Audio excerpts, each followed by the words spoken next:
전량권이란 게 뭐냐면 전은 한자로 인사행정이란 뜻이고 낭은 낭관이란 뜻입니다.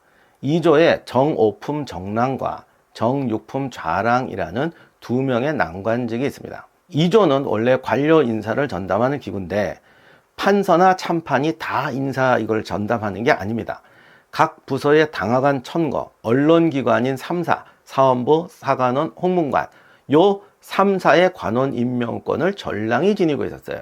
게다가 더 굉장히 중요한 거 있는데 이 전랑들은 후임자를 자신이 천거하는 권한이 있습니다. 그러니까 A라는 파벌 인사가 정랑이 좌랑이 되면 계속 자기 후배를 그 자리에 임명할 수가 있는 거죠. 그리고 관청의 당화관 인사와 언관들까지도 그 파벌이 계속 유지될 수가 있는 거죠.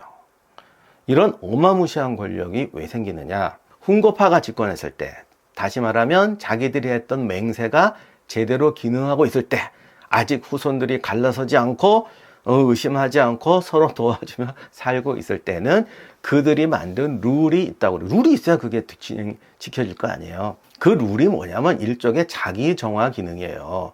그러니까 맹세를 다 지키냐고 이렇게 이간질 하지 말고 서로 돕고 자기들 내에서는 뭐 이걸 유지되려면 어떻게 하겠습니까? 이게 봐서 전체를 위해서 그 맹세를 지키려고 행동하는 사람을 뽑아야 될 거 아니에요.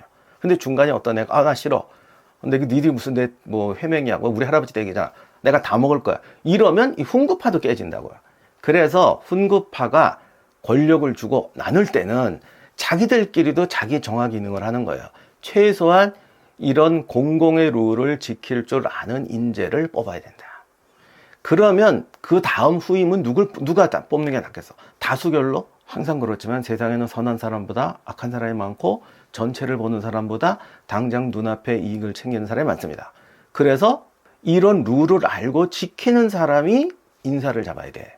그리고 걔가 후임을 뽑아야 그런 사람을 계속 유지할 수가 있어. 그렇지 않고 다수결로 뽑으면 안 봐도 뻔해. 분명히 어떤 집단이 오거나 더 사악한 애가 들어와서 이렇게 나눠 먹게 된다는 거죠. 그래서 이 룰이 생긴 거예요. 예를 들어서 제가 뭐 어디 인사권을 가졌다. 그래서 뭐 교육부에서 연급이 나눠주는 자리. 이거를 누가 김인호 교수를 추천을 했다. 근데 내가 이러는 거지. 내가 쟤를 잘 알지만, 나하고 친한 후배지만, 네가 그 자리 가면 안 되지. 거긴 우리 집사람이 가야지. 이러면 이제 나는 훈구파에서 잘리는 거야. 그리고 이런 애가 그 다음 또 내 후임을 누굴 주냐? 그건 우리 집사람이 해야지. 뭐 이러면 이제 그건 아작나는 거죠. 그래서 이렇게 하면 안 된다는 거예요. 이게 전랑권이에요. 근데 예를 들어서 반대로 김인호 교수가 전랑이 됐어. 그리고 연구의 담당을 누구한테 줄까? 그랬더니 나를 추천했어. 그러면 이제 사람들한테 칭찬을 받는 거지. 야, 너는 정말 너보다 더 훌륭한 분 알아보는 재주는 있구나. 뭐 이렇게 돼서 박수 받고, 이게 16세기가 되면 이제 안 통하게 된다고요. 공신들도 너무 많아졌어. 내 주변에도 뭐 우리 연구실에 몇 명 있어. 그 정도면 되는데 한 100명 있다고 그래봐. 걔들 어떻게 다 줘. 그래서 이제 싸움이 나게 되는 거예요. 그러다 보니까 새로운 룰이 필요하게 된 거죠.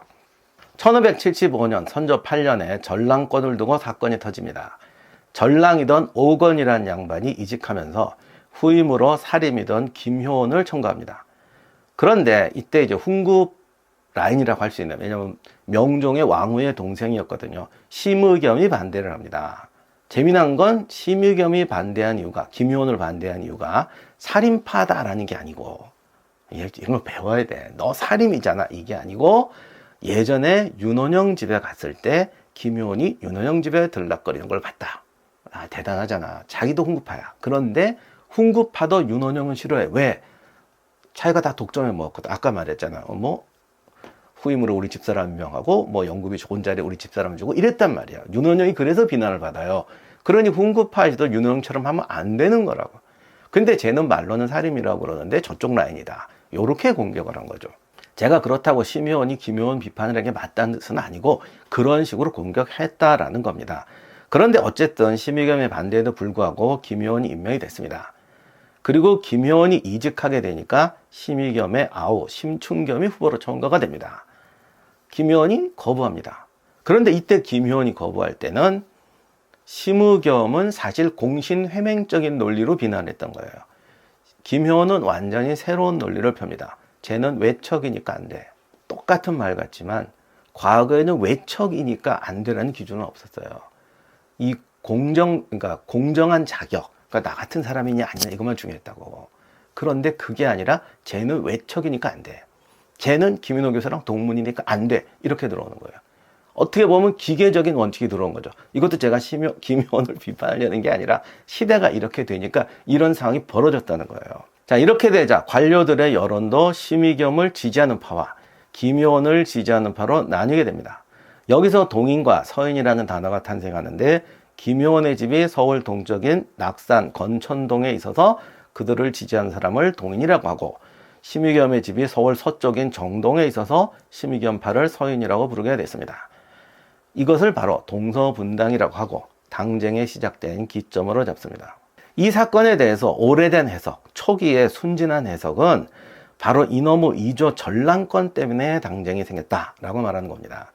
물론 그런 말을 하는 분들도 그 배경에 훈구와 사림의 대립이 있었다는 건 인정은 해요. 그래도 이런 희한한 제도만 없었으면 당쟁이 안 생겼을 걸이라고 해석하는 게 이제 문제입니다. 그리고 이놈의 전랑권만 후딱 폐지했어도 당쟁이 그렇게 격화 안 됐을 거다라고 해석을 한단 말이죠. 이게 또 하나의 잘못된 해석을 낳아요. 2조 전랑권이 폐지되는 게 영조 때입니다. 그러니까 영조 때 축소가 되고 완전히 폐지되는 건 정조 때입니다. 이렇게 되니까 이제 또 후대 학자들이 미치는 거지. 아니, 이 전랑권 하나 폐지하는데 저걸 18세기까지 가져가. 저것 때문에 만국병이라는 당쟁이 생겼는데 어떻게 저거 없애는데 150년, 200년이 걸려. 이렇게 되니까 이제 막 나가는 거지. 조선 애들을 봐라. 저건 민족성이 글러 먹었다. 이제 별 얘기 다 나오는 겁니다. 근데 이거는 진짜 잘못된 해석이에요. 전랑권이라는 제도는 현상이지 원인이 아니에요. 전랑권이 등장한 이유는 애초에 조선의 관료제라는 게 권력과 이권의 적절한 배분이라는 경영 논리로 만들어졌기 때문입니다. 그리고 그 배경에는 또 이제 다른 여러 가지 이유가 있는데 그거는 조선의 국가 체제하고 관련이 됩니다. 그러니까 조선이라는 나라의 국가 체제, 사회적, 경제적 모든 체제가 어떤 형태가 있는데 그 형태에 의해서 나온 것이 정치제도, 관료제도, 운영론이고 그 관료제도, 운영론을 유지하기 위해서 그것이 솔직히 공신회맹이든 살인파가 집권했던 딴의 인맥으로 사회가 유지될 수밖에 없다는 그런 속에서 그 인맥의 룰을 공정하게 오래 유지하기 위해서 나온 게 전랑제도라고요. 그러니까 살인파가 집권해도 안 없어지는 겁니다. 사실 전랑권이 당쟁의 원인도 아니고 그러니까 관직과 이권의 적절한 배분이라는 조선시대 관료제의 운영 원리를 적용한 제도가 전랑권만 있는 게 아니에요. 이 모두가 상당히 많은 제도가 연결되어 있습니다. 하필 전랑권이라는 부분에서 스파크가 터진 게 동서분당인 거죠. 그랬더니 사람이 그 스파크가 터진 부분만 보고 요것만 이거 어떻게 했으면 그냥 당쟁이 다 해결되는 건데 이렇게 됐다고 착각하게 된 거예요. 자, 오늘 여기까지 하고 이 많은 이야기에 배경이 되는 여러 가지 제도, 사회구조는 앞으로 계속해서 설명해 나가도록 하겠습니다. 이러면 여러분들이 제가 오늘 왜 정치다 하면서 하필 첫 번째로 동서분당을 잡았는지 이해하실 겁니다. 자, 오늘 한 이야기, 동서분당의 발발한 원인을 요약해서 정리하면 이렇습니다. 조선의 관료제도는 단순히 관직과 정치적 권력을 얻는 자리가 아니다. 신분, 경제, 양반층의 삶의 질을 결정하는 총체적인 특권의 집합이었다. 그렇기 때문에 훈구파 시절에는 공신들이 특권의 상층을 차지하고 관료제 운영 권한을 가져갔습니다. 다만 그들도 과도한 독점은 전체의 단합을 해친다는 것을 알고 있었기 때문에 공존의 원칙과 적절한 운영을 중시했다. 이런 기준에서 여러 가지 제도가 만들어졌는데 2조에 있는 전랑제도, 전랑권이라는 것도 그 중에 하나였다. 선조대가 되자 훈구파도 분열하고 살림 세력이 성장한다. 관료층이 증가하면서 관료제의 운영, 배분의 제도, 운영 방식을 두고 파벌화, 집단화가 생겨날 수밖에 없었다. 그리고 상대를 배척하는 기준, 자기들이 경영권을 가져와야 하는 새로운 논리가 개발되게 된다. 그 형식적 논리죠. 외척은 안 돼, 니네는 동문이라 안 돼, 이런 거 말이죠. 그 시작이 1574년 김효원과 심의겸의 전랑권 대립 분쟁이고 이 사건으로 동인과 서인이라는 구분이 발생한다. 오늘 설명으로 여러분이 궁금증이 더 커졌을 수도 있을 것 같아요. 그런데 국가와 사회라는 이 복잡한 구조를 어떻게 하나의 소재로 다 설명하겠어요. 그리고 사실 제가 앞으로 드리려는 설명은 여러분들이 모르는 분이 많을 겁니다. 그래서 기존의 역사 이해를 가지고 여기를 또 이렇게 해서 하면은 여러 가지 의문점이 생기실 텐데, 뭐 제 말이 다 맞다는 건 아니에요. 그러나 제가 설명하는 수미일관한 얘기가 있으니까 다 들어보시고 그것을 이해하시고 이제 비판하고 토론했으면 좋겠습니다. 이상으로 동서분단에 대한 설명을 마치도록 하겠습니다.